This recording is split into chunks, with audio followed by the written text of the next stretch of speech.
на камерата.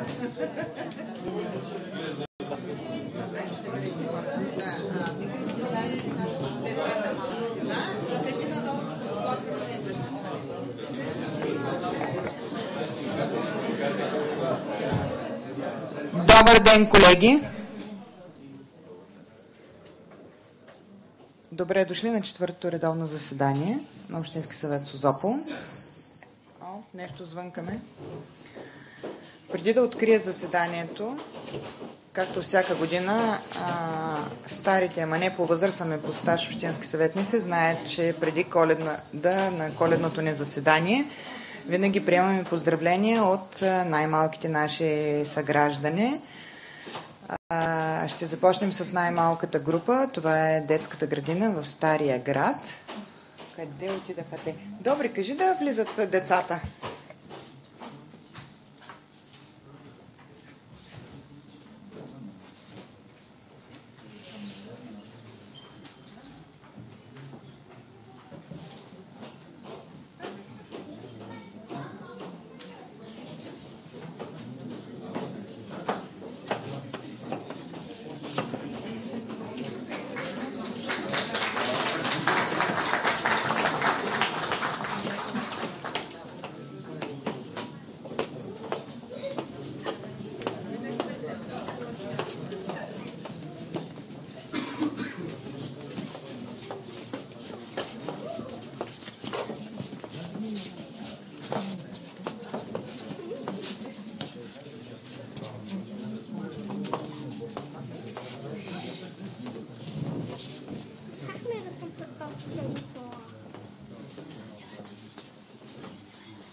Германова, общински съветници. Целодневна детска градина Снежанка, град Созопол ви поздравява с настъпващите празници и ви пожелава весела Коледа и щастлива нова година. Да сте живи и здрави и да градите нашия град.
Yeah.